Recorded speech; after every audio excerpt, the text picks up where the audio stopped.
नमस्कार दोस्तों, स्वागत है आपका आज के मुख्य समाचारों में। दोस्तों यहां पर आपको देखने को मिलेंगी सुबह से लेकर शाम तक की तमाम बड़ी खबरें, मुख्य समाचार, ब्रेकिंग न्यूज अपडेट्स के रूप में। तो दोस्तों आप सभी लोगों से रिक्वेस्ट है इस वीडियो को ज्यादा से ज्यादा लाइक और शेयर करें। तो दोस्तों सीधे चलते हैं आज की पहली बड़ी खबर की ओर। तालिबान ने काबुल एयरपोर्ट के 3 गेट्स पर किया कब्जा, उड़ानों पर भी लगाई रोक। जी हां दोस्तों, अफगानिस्तान में काबुल एयरपोर्ट के बाहर हुए आतंकी हमले का जवाब भले ही अमेरिका ने ड्रोन अटैक करके दिया हो, लेकिन तालिबान का खौफ लगातार बढ़ता जा रहा है। अब खबर मिली है कि अमेरिका और गठबंधन बलों ने काबुल एयरपोर्ट के 3 गेट्स का नियंत्रण तालिबान को सौंप दिया है, जिसके बाद एयरपोर्ट खाली कराने का काम तालिबान लड़ाकों ने शुरू कर दिया है। समूह के अधिकारी इनहामुदुल्ला ने रविवार को इसकी जानकारी देते हुए बताया कि अब अमेरिकी सैनिकों का एयरपोर्ट के एक छोटे से हिस्से पर नियंत्रण है, जिसमें एक ऐसा क्षेत्र भी शामिल है जहां एयरपोर्ट का रडार सिस्टम स्थित है। अमेरिका ने बताया कि तालिबान ने करीब 2 हफ्ते पहले एयरपोर्ट मेन गेट पर विशेष बलों की एक यूनिट तैनात की थी, जो एयरपोर्ट की सुरक्षा और तकनीकी जिम्मेदारी संभालने के लिए तैयार थे। दोस्तों यूएस ने तालिबान को एयरपोर्ट के गेट का नियंत्रण ऐसे समय पर सौंपा है जब कुछ दिन पहले 26 अगस्त को आईएसआईएस के आतंकवादियों ने सुविधा के पूर्वी गेट पर आत्मघाती हमला किया था, जिसमें 170 अफगान और 13 अमेरिकी सैनिक मारे गए थे। इससे पहले अफगान के एक अधिकारी ने कथित तौर पर कहा था कि समूह के विशेष बल और तकनीकी पेशेवरों और योग्य इंजीनियरों की एक टीम अमेरिकी बलों के जाने के बाद एयरपोर्ट के सभी चार्ज लेने के लिए तैयार है। इसके बाद दोस्तों अगली बड़ी खबर, Tokyo para Olympic 2020 para Olympic में भारत को दूसरा गोल्ड मेडल। जेवलिन थ्रो में सुमित अंतिल ने रचा इतिहास। जी हां दोस्तों, टोक्यो पैरा ओलंपिक गेम्स में भारत का बेहतरीन खेल जारी है। सोमवार की सुबह अवनी लखेड़ा ने 10 मीटर एयर राइफल की क्लास SH1 इवेंट में गोल्ड मेडल जीतकर भारत को इस साल का पहला गोल्ड मेडल दिलाया था। इसी बीच आज ही के दिन भारत के नाम इस साल के पैरा ओलंपिक्स में दूसरा गोल्ड मेडल भी आ गया। भारत के सुमित अंतिल ने जेवलिन थ्रो F64 इवेंट में गोल्ड पर निशाना साधा। दोस्तों भारत ने भाला फेंक सुमित अंतिल ने टोक्यो पैरा ओलंपिक गेम्स में भारत को दूसरा गोल्ड मेडल दिलाया है। उन्होंने वर्ल्ड रिकॉर्ड के साथ इस मेडल पर अपना कब्जा किया। पहली बार पैरा ओलंपिक खेल रहे सुमित ने जेवलिन थ्रो के F64 इवेंट के अपने दूसरे प्रयास में 68.08 मीटर का थ्रो किया और विश्व रिकॉर्ड बना डाला। इतना ही नहीं, उन्होंने अपने 5वें प्रयास में इसे और सुधारा और 68.55 मीटर के थ्रो के साथ वर्ल्ड रिकॉर्ड कायम किया। दोस्तों भारत ने इस साल सबसे ज्यादा पदक जेवलिन थ्रो के इवेंट में ही जीते हैं। सुमित से पहले भारत के देवेंद्र झावरजिया ने F46 इवेंट में अपने नाम सिल्वर मेडल किया। वहीं सुंदर सिंह ने भी इसी इवेंट का कांस्य पदक अपने नाम किया। इस साल के पैरा ओलंपिक खेलों में भारत के अब 7 मेडल हो चुके हैं। भारत ने अब तक 2 गोल्ड, 4 सिल्वर और 1 ब्रोंज मेडल अपने नाम किया है। इसके बाद दोस्तों अगली बड़ी खबर, ड्रोन हमले में गई 7 आम लोगों की जान। नाराज तालिबान ने कहा कोई खतरा था तो हमें बताता अमेरिका। जी हां दोस्तों, तालिबान के एक प्रवक्ता ने कहा है कि रविवार को काबुल में संदिग्ध आत्मघाती हमलावर को निशाना बनाकर किए गए अमेरिकी ड्रोन हमले में अफगान नागरिक हताहत हुए हैं। प्रवक्ता ने अमेरिका द्वारा हमला करने की जानकारी तालिबान को न देने पर भी नाराजगी जताई है।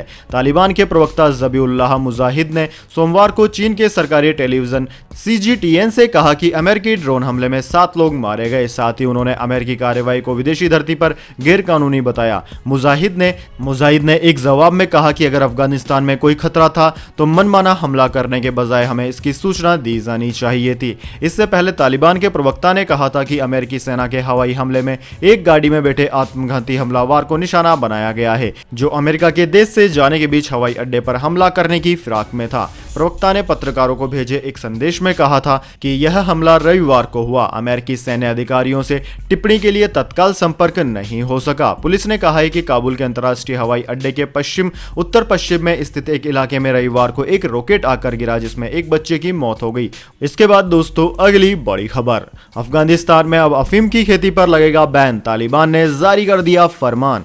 जी हां दोस्तों, अफगानिस्तान पर कब्जा करने के बाद तालिबान अपनी सरकार बनाने की ओर रुख कर चुका है। तालिबान देश में कई बदलाव ला रहा है और लोगों को इसके बारे में जानकारी भी देना शुरू कर दिया है। इसी में एक अहम बदलाव है कि अब अफगानिस्तान में अफीम की खेती पर रोक लगा दी गई है। तालिबान ने अफगानिस्तान के कई गाँवों में यह फरमान किसानों को सुना दिया है कि अब वह अफीम की खेती ना करे, क्योंकि इसे देश में बैन किया जा रहा है। वॉल स्ट्रीट जर्नल की खबर के मुताबिक कांधार और आसपास के इलाकों में सबसे ज्यादा अफीम की खेती की जाती है। यहाँ पर अब किसानों को इसे रोकने के लिए कह दिया गया है। तालिबान के इस फरमान का असर दिखना शुरू हो गया है। अफगानिस्तान के बाजार में अफीम का रेट बढ़ गया है क्योंकि लोगों को पता है कि आगे अफीम का भविष्य कोई सुनिश्चित नहीं है। दोस्तों, आपकी जानकारी के लिए बता दें, तालिबान के प्रवक्ता ज़बीउल्लाह मुजाहिद ने एक प्रेस कॉन्फ्रेंस में इसका जिक्र किया था कि तालिबान के राज में ड्रग्स की इजाजत नहीं मिलेगी। जानकारी के मुताबिक तालिबान के इस फरमान के बाद अफीम का दाम $70 प्रति किग्रा से सीधा $200 प्रति किग्रा तक पहुंच गया है। तालिबान का यह फैसला इसलिए भी हैरान करता है क्योंकि लंबे वक्त तक वह खुद ही इस बिजनेस का सबसे बड़ा हिस्सेदार रहा है। तालिबान द्वारा अफगानिस्तान के अलग अलग हिस्सों में अफीम की खेती पर वसूली की जाती थी। यह तालिबान की कमाई का सबसे बड़ा जरिया था। इसके बाद दोस्तों, अगली बड़ी खबर, पश्चिम बंगाल आज टीएमसी में शामिल हो सकते हैं एमएलए तन्मय घोष। बीजेपी को लगा बड़ा झटका। जी हां दोस्तों, बीजेपी बंगाल में भारतीय जनता पार्टी के विधायक तन्मय घोष तृणमूल कांग्रेस ज्वाइन कर सकते हैं। यह बीजेपी के लिए बड़ा झटका साबित हो सकता है। दोस्तों, आपकी जानकारी के लिए बता दें, तन्मय घोष विधायक बनने से पहले विष्णुपुर से टीएमसी यूथ टाउन प्रेसिडेंट और एडमिनिस्ट्रेटर थे। उन्होंने पश्चिम बंगाल विधानसभा चुनाव से पहले 6 मार्च 2021 को बीजेपी ज्वाइन की थी। आज टीएमसी में तन्मय घोष की दोबारा वापसी हो सकती है। दोस्तों, आपकी जानकारी के लिए बता दें, तन्मय घोष ने बीजेपी के टिकट पर पश्चिम बंगाल की विष्णुपुर विधानसभा सीट से चुनाव लड़ा था और टीएमसी की कैंडिडेट अर्चिता को हराया था। इस चुनाव में कांग्रेस के उम्मीदवार देबू चटर्जी तीसरे स्थान पर रहे थे। दोस्तों, आपकी जानकारी के लिए बता दें, पश्चिम बंगाल विधानसभा चुनाव के दौरान टीएमसी के कार्यकर्ताओं ने बीजेपी विधायक तन्मय घोष की गाड़ी पर हमला बोल दिया था और गाड़ी के शीशे भी तोड़ डाले थे। दोस्तों, जिस तरह के ऐसे चुनाव से पहले टीएमसी के कार्यकर्ता और नेता बीजेपी में शामिल हो रहे थे, उसी गति से अब चुनाव के बाद बीजेपी से वापसी हो रही है टीएमसी के नेताओं की। इसके बाद दोस्तों, अगली बड़ी खबर, अफगानिस्तान में आतंकवादियों ने कार की डिग्गी से दागे 6 रॉकेट। 5 एयरपोर्ट को टारगेट कर छोड़े गए इसे यूएस डिफेंस सिस्टम ने नाकाम किया। छठा एक इमारत से टकराया। जी हां दोस्तों, अफगानिस्तान से अमेरिकी सेना की वापसी की ठीक एक दिन पहले काबुल एयरपोर्ट पर 5 रॉकेट दागे गए। हालांकि अमेरिकी मिसाइल डिफेंस सिस्टम ने इन्हें नष्ट कर दिया। माना जा रहा है कि यह आतंकी संगठन आईएसआईएस की तरफ से अमेरिका को जवाब था, जिसने बीते 3 दिनों में इस संगठन पर 2 हमले किए थे। हालांकि अभी तक इस बारे में कोई आधिकारिक बयान नहीं आया है कि यह रॉकेट कैसे लॉन्च किए या किसने लॉन्च किए। टोलो न्यूज के मुताबिक काबुल के खेरखाना इलाके से सोमवार सुबह एक कार से 6 रॉकेट दागे गए थे। इसमें से 5 काबुल एयरपोर्ट की ओर छोड़े गए थे, जिसे अमेरिकी मिसाइल सिस्टम डिफेंस ने रोक लिया। वहीं प्रत्यक्षदर्शियों के अनुसार छठा रॉकेट एक रिहायशी इमारत से टकरा गया। हमले में किसी के हताहत होने की सूचना नहीं है। अमेरिकी सेना के अधिकारियों ने भी इसकी पुष्टि करते हुए कहा कि अमेरिकी सैनिक और काबुल एयरपोर्ट पर मौजूद करीब 45,000 लोगों की भीड़ को टारगेट कर ये रॉकेट हमले किए गए थे। अगर यह निष्क्रिय नहीं किया जाता तो बड़ी तादाद में लोगों की जान जा सकती थी। इसके बाद दोस्तों, अगली बड़ी खबर, मुंबई में कोरोना की तीसरी लहर का खतरा। बाल ग्रह के 18 बच्चे हुए संक्रमित। जी हां दोस्तों, मुंबई के पूर्वी उपनगर मानखुर्द में एक बाल ग्रह के कुल 18 बच्चे 3 दिनों में कोविड-19 से संक्रमित पाए गए हैं। नगर निगम के एक अधिकारी ने बताया कि इनमें से 15 बच्चे शुक्रवार को संक्रमित पाए गए, जिसके बाद उन्हें चेंबूर के एक आइसोलेशन वार्ड में भेज दिया गया था। अब 3 बच्चे और संक्रमित पाए गए हैं। उधर नगर निगम के अधिकारी के मुताबिक बुधवार को एक बच्चे के संक्रमित होने का पता चला और उसे शताब्दी अस्पताल ले जाया गया। अगले दिन 2 और बच्चे कोरोना वायरस से संक्रमित पाए गए, जबकि शुक्रवार को की गई एंटीजन और आरटीपीसीआर जांच में 15 बच्चों में संक्रमण पाए गए हैं, जिससे संक्रमितों की कुल संख्या बढ़कर 18 हो गई है। उन्हें एक कोविड-19 अस्पताल में भर्ती कराया गया है। अधिकारियों ने बताया कि हर महीने इस तरह की जांच की जा रही है। गुरुवार को मुंबई नगर निगम ने कहा कि एक प्राइवेट अनाथालय और होर्डिंग स्कूल के 26 बच्चों को संक्रमित पाया गया, जिनमें से कुछ 12 साल से भी कम उम्र के थे। एक अधिकारी ने शनिवार को कहा कि इसके अलावा ठाणे जिले के उल्लासनगर में आमतौर पर रिमांड होम कहे जाने वाले सरकार द्वारा संचालित किशोर सुधार गृह में 14 बच्चों को कोरोना वायरस से संक्रमित पाया गया था।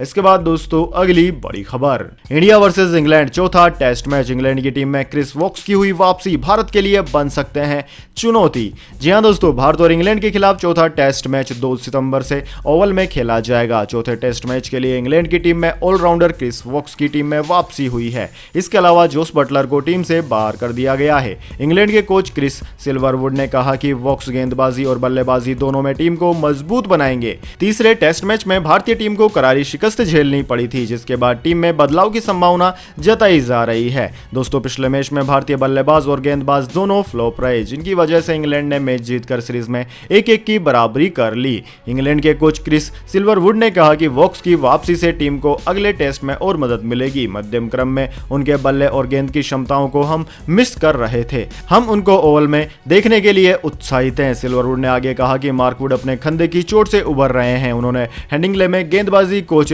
जॉन लुई के साथ अभ्यास किया और बिना किसी परेशानी के गेंदबाजी की। उन्होंने कहा कि सीरीज में पहली बार हमारे पास गेंदबाजी को लेकर कई विकल्प हैं। इसके बाद दोस्तों अगली बड़ी खबर, सितंबर में पूरे 12 दिन बंद रहेंगे बैंक। घर से निकलने से पहले एक बार जरूर जान लें कब कब है छुट्टियां। जी हां दोस्तों, सितंबर महीने में बैंकिंग सेक्टर से जुड़े काम करने वाले अगर आप हैं तो पहले यह खबर ध्यान से सुन लीजिए। दरअसल दोस्तों सितंबर महीने में पूरे 12 दिन तक बैंक बंद रहेंगे। एक तरफ जहां बैंक कर्मचारी सितंबर महीने में 12 छुट्टियों तक का आनंद ले सकेंगे, वहीं दूसरी तरफ ऐसे लोग जिन्हें बैंक से जुड़ा काम है उन्हें दिक्कत हो सकती है। दोस्तों भारतीय रिजर्व बैंक की तरफ से जारी की गई लिस्ट के अनुसार सितंबर में कुल 7 बैंक हॉलिडे पड़ रहे हैं, लेकिन देश में अलग अलग जगहों पर एक समान छुट्टियां नहीं पड़ती। इसमें से कुछ राज्य विशेष छुट्टियां भी होती है। इसके अलावा सितंबर में बैंकों को कुल 6 साप्ताहिक ऑफ भी मिलेगा, लेकिन इसके बाद भी कुल छुट्टियों की संख्या 12 इसलिए है क्योंकि एक साप्ताहिक अवकाश बैंक हॉलिडे के दिन पड़ रहा है। दोस्तों यहां पर हम आपको छुट्टियों की पूरी लिस्ट बता देते हैं। इसके अनुसार 5 सितंबर, 8 सितंबर, 9 सितंबर, 10 सितंबर, 11, 12, 17, 19, 20, 21, 25 और 26 सितंबर को बैंकों में छुट्टियां रहेगी। इनमें कुछ छुट्टियां ऐसी है जो किसी राज्य विशेष में है। इसके बाद दोस्तों जान लेते हैं पूरी दुनिया और भारत में क्या है कोरोना महामारी की ताजा स्थिति। सबसे पहले दोस्तों बात करते हैं पूरी दुनिया की। तो दोस्तों पूरी दुनिया की बात की जाए तो पूरी दुनिया में इस वक्त तक इस महामारी से संक्रमितों का आंकड़ा 21,64,43,000 को पार कर गया है, जबकि दोस्तों इस महामारी से मरने वालों की संख्या 45,01,000 के पार है। इस महामारी से सर्वाधिक प्रभावित देशों की बात की जाए तो उनमें America, India, Brazil, Russia, United kingdom, France, Turkey, Argentina, Iran आदि देशों का नाम आता है। अब दोस्तों इसके बाद में बात कर लेते हैं क्या है भारत के हालात, लेकिन उससे पहले मेरी आपसे एक छोटी सी रिक्वेस्ट है। अगर दोस्तों आपको अभी तक हमारी न्यूज़ पसंद आई है तो इसे एक छोटा सा लाइक जरूर दे दें, और अगर आपको पसंद नहीं आई है तो बेशक आप डिसलाइक भी कर सकते हैं, लेकिन दोस्तों लाइक और डिसलाइक जरूर कीजिए, क्योंकि दोस्तों यही हमारी मेहनत का फल होता है और इसी से हमें पता चलता है कि आपको हमारी वीडियो पसंद आई है या नहीं। तो दोस्तों जल्दी से जान लेते हैं क्या है भारत के ताज़ा हालात। दोस्तों भारत में इस वक्त तक 3,27,37,000 से ज्यादा इस महामारी के मामले सामने आ चुके हैं, जिनमें से 4,38,000 से ज्यादा लोगों की मौत हो चुकी है। भारत में सबसे ज्यादा प्रभावित राज्यों की बात की जाए तो उनमें महाराष्ट्र, केरला, कर्नाटक, तमिलनाडु, आंध्र प्रदेश, उत्तर प्रदेश, वेस्ट बंगाल, दिल्ली, गुजरात, मध्य प्रदेश, हरियाणा, राजस्थान आदि राज्यों का नाम आता है। इसके बाद दोस्तों अगली बड़ी खबर, स्टॉक मार्केट बाजार में शानदार बढ़त। सेंसेक्स 765 अंक चढ़कर हुआ बंद। निफ्टी 16,900 के पार। जी हां दोस्तों, पॉजिटिव ग्लोबल संकेतों के बीच भारतीय बाजार में शानदार तेजी देखने को मिली है। आज कारोबार के बाद सेंसेक्स और निफ्टी रिकॉर्ड ऊंचाई पर बंद हुए। बीएसई का सेंसेक्स 765.04 अंक की बढ़त के साथ 56,890 के लेवल पर बंद हुआ। इसके अलावा निफ्टी इंडेक्स 225.82 अंक की तेजी के साथ 16,931.05 के लेवल पर बंद हुआ। दोस्तों आज डॉलर के मुकाबले रुपए में भी तेजी देखने को मिली। इसके अलावा आज के कारोबार में छोटे मझले शेयरों में भी शानदार बढ़त देखने को मिली है। वहीं दोस्तों सेंसेक्स के टॉप 30 शेयर्स की लिस्ट में टीसीएस, इन्फोसिस, नेस्ले और टेक एम के शेयर्स लाल निशान पर बंद हुए। इसके अलावा 26 शेयर्स में आज खरीदारी रही और सभी हरे निशान में क्लोज हुए। इसके बाद दोस्तों अगली बड़ी खबर, मनी लॉन्ड्रिंग केस से जुड़ा एक्ट्रेस जैकलीन फर्नांडिस का कनेक्शन, ईडी कर रही है पूछताछ। जी हां दोस्तों, बॉलीवुड एक्ट्रेस जैकलीन फर्नांडिस एक बड़े मामले में फंसती नजर आ रही है। खबर है कि दिल्ली में एक मनी लॉन्ड्रिंग केस में जैकलीन ने परिवर्तन निदेशालय के अधिकारी पूछताछ कर रहे हैं। इस मनी लॉन्ड्रिंग केस में जैकलीन के बयान को रिकॉर्ड किया जा रहा है। यह मामले कॉमन मैन सुकेश चंद्रशेखर से जुड़ा हुआ है, जिस पर मनी लॉन्ड्रिंग का केस दर्ज किया गया है। इसमें अब बॉलीवुड अभिनेत्री जैकलीन फर्नांडिस भी फंसती नजर आ रही है। इसके बाद दोस्तों अगली बड़ी खबर, वेदर रिपोर्ट। 2 सितंबर तक 5 राज्यों में होगी भारी बारिश। इंडियन मेट्रोलॉजी डिपार्टमेंट का अनुमान, लैंडस्लाइड की भी है चेतावनी। जी हां दोस्तों, भारत मौसम विज्ञान विभाग यानी कि इंडियन मेट्रोलॉजी डिपार्टमेंट ने सोमवार को कहा है कि बिहार, मध्य प्रदेश, छत्तीसगढ़, गुजरात और गोवा के कुछ हिस्सों में 2 सितंबर तक भारी बारिश होने की संभावना है। सप्ताह के लिए अपने मौसम पूर्वानुमान में इंडियन मेट्रोलॉजी डिपार्टमेंट ने कहा कि कोंकण क्षेत्र और गोवा में मंगलवार और बुधवार को बहुत भारी वर्षा हो सकती है। मौसम विज्ञान विभाग के पूर्वानुमान में कहा गया है कि बुधवार से पूर्वोत्तर क्षेत्र में बारिश की गतिविधियां भी बढ़ने की उम्मीद है। इंडियन मेट्रोलॉजी डिपार्टमेंट ने कहा कि अगले 4 से 5 दिनों के दौरान पश्चिमी हिमालय क्षेत्र और उत्तर पश्चिम भारत के आसपास के मैदानी इलाकों में छुटपुट वर्षा की गतिविधि की संभावना है। 30 अगस्त 2021 को उत्तराखंड के अलग अलग हिस्सों में भारी बारिश की भी संभावना है। इंडियन मेट्रोलॉजी डिपार्टमेंट ने कहा कि भारी बारिश के दौरान मध्य प्रदेश और अन्य राज्यों के निचले इलाकों में स्थानीय स्तर पर बाढ़, सैलाब और जल भराव हो सकता है। मौसम विभाग ने कहा कि इन राज्यों में भूस्खलन, दृश्यता में कमी, कमजोर ढांचे और खड़ी फसलों को नुकसान होने की संभावनाएं हैं। इसके बाद दोस्तों अगली बड़ी खबर, गोल्ड सिल्वर प्राइस टुडे, सोने में आई गिरावट, 8,800 रुपए मिल रहा है सस्ता, चांदी के भी भाव गिरे। जी हां दोस्तों, एमसीएक्स पर सोने का अक्टूबर वायदा 300 रुपए प्रति 10 ग्राम की मजबूती के साथ बंद हुआ। हालांकि इंट्राडे के दौरान सोना वायदा में हल्का उतार चढ़ाव भी देखने को मिला है। सोना वायदा 47,000 के स्तर के नीचे भी फिसला था। वहीं दोस्तों दिल्ली सराफा बाजार की बात की जाए तो सराफा बाजार में सोना 47,150 रुपए प्रति 10 ग्राम पर बिका, जबकि चांदी की बात की जाए तो चांदी 62,938 रुपए प्रति किलोग्राम पर बिक रही है। इसके बाद दोस्तों अगली बड़ी खबर, उत्तराखंड में एक बार फिर बारिश का कहर, पिथौरागढ़ में फटा बादल, मची भारी तबाही। जी हां दोस्तों, उत्तराखंड में एक बार फिर बारिश का कहर देखने को मिल रहा है और पिथौरागढ़ जिले के धारचूला स्थित दूरस्थ गांव जुम्बा में बादल फटने से भारी नुकसान की खबर आ रही है। दोस्तों बताया जा रहा है कि इस घटना में कई लोग फिलहाल लापता बताए जा रहे हैं। इस बड़े प्राकृतिक आपदा में राहत बचाव के लिए एनडीआरएफ और एसडीआरएफ मौके को रवाना हो चुकी है। बादल फटने की घटना के बाद इलाके के दर्जनों घर जमींदोज हो गए, जबकि जुम्मा गांव के पास भूस्खलन की वजह से 2 लोगों की दुखद मौत हो गई। 5 अन्य की भी मलबे के अंदर दबे होने की खबर है। उत्तराखंड के मुख्यमंत्री पुष्कर सिंह धामी ने जिला अधिकारी से कहा और रेस्क्यू मिशन तेज करने के भी निर्देश दिए हैं। इसके बाद दोस्तों अगली बड़ी खबर, गर्मियों में काले कोट से आजादी चाहते हैं वकील, सुप्रीम कोर्ट में याचिका की दाखिल।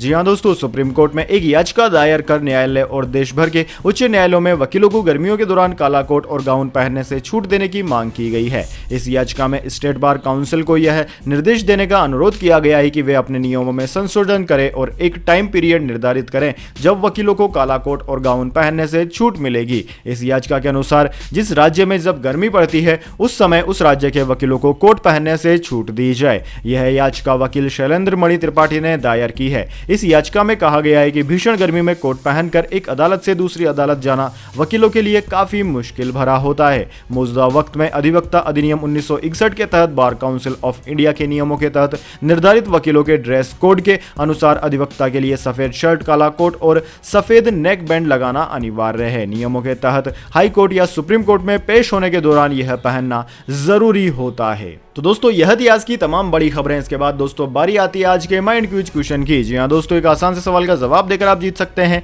एक अमेजिंग सरप्राइज गिफ्ट हमारे यूट्यूब चैनल की ओर से। तो दोस्तों आज का सवाल आपकी स्क्रीन पर आ चुका है। दोस्तों आपको बताना है संयुक्त राज्य अमेरिका की राजधानी कौन सी है। जी हां दोस्तों, अगर आप जानते हैं यूएसए की कैपिटल का नाम तो जल्दी से कमेंट बॉक्स में लिख दीजिए। अगर दोस्तों आपका जवाब होता है एकदम सही और आप चुन ले जाते हैं लक्की विजेता के रूप में, तो आपको मिल सकता है एक अमेजिंग सरप्राइज गिफ्ट हमारे यूट्यूब चैनल की ओर से। तो दोस्तों जल्दी से अपना उत्तर कमेंट बॉक्स में लिख दीजिए, वीडियो को लाइक कर लीजिए और चैनल को सब्सक्राइब करके बेल आइकन भी दबा लीजिए। धन्यवाद। वंदे मातरम। जय हिंद, जय भारत।